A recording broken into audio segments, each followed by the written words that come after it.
The complete story of our master Moses, peace be upon him. The story of our master Moses, peace be upon him, is one of the greatest Quranic stories that carry great lessons and morals. Moses, peace be upon him, is a prophet sent by God to the children of Israel, and his story is mentioned in many Quranic surahs such as Surat al-Baqarah, al-A'raf, Taha, and al-Qasas. I will tell you the story in detail from the beginning of his birth until his departure.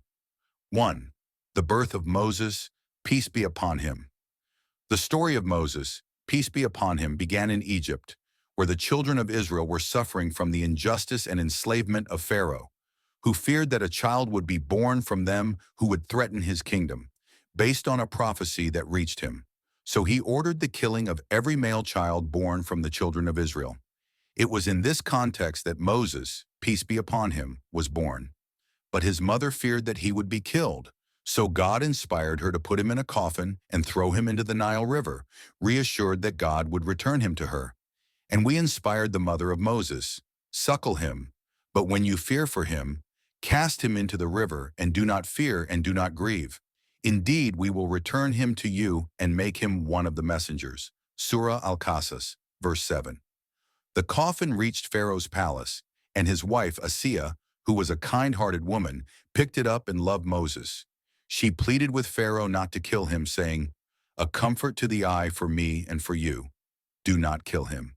Surah Al-Qasas, verse 7. Verse 9. Pharaoh agreed to raise him, and thus Moses was raised in the house of his greatest enemy. Moses returns to his mother. Moses refused to be breastfed by any wet nurse, until his older sister came to Pharaoh's palace and suggested that they give him to a specific wet nurse. By the grace of God, Moses was returned to his mother to nurse and care for him in her house, and thus God's promise was fulfilled.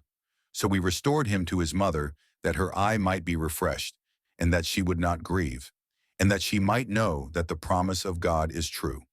Surah Al-Qasas, verse 13:3. Moses escaped to Madian. Moses, peace be upon him, grew up in Pharaoh's house and became a strong young man.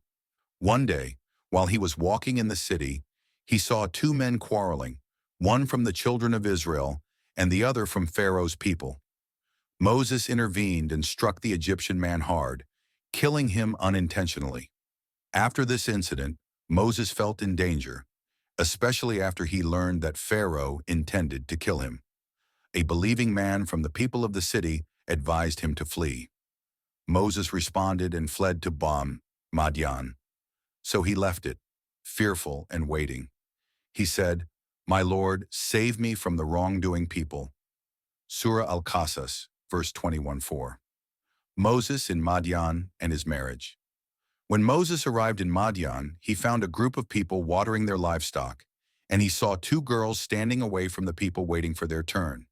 Moses helped them water their livestock, and when they returned to their father, the prophet Shuaib, peace be upon him, they told him about Moses. Shuaib invited him to his house and offered him marriage to one of his daughters in exchange for working for him for several years. Moses agreed to that and lived in Madian with Shuaib for 10 years, then decided to return to Egypt after the work contract was completed. So when Moses had fulfilled the term and was traveling with his family, Surah Al-Qasas, verse 29:5. Revelation and the assignment of the message. On his way back to Egypt, when he reached Mount Tur, he saw a fire in the distance. He approached it to see what he could take from it, and he heard a call from God. God inspired Moses and made him a prophet, and ordered him to go to Pharaoh to call him to monotheism and liberate the children of Israel. So when he came to it, he was called from the right side of the valley in the blessed spot.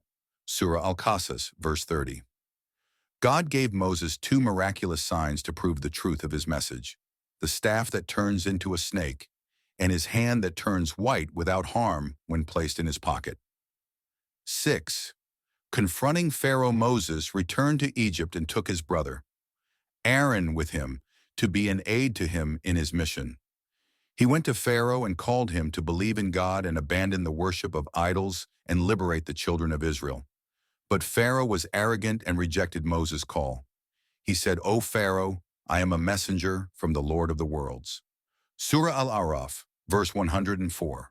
Moses showed the miraculous signs to Pharaoh and his people, but they considered them magic. So Pharaoh decided to confront Moses with the magicians. 7. Moses' miracle with the magicians. Pharaoh gathered the magicians to confront Moses, and they were the most skilled magicians in Egypt.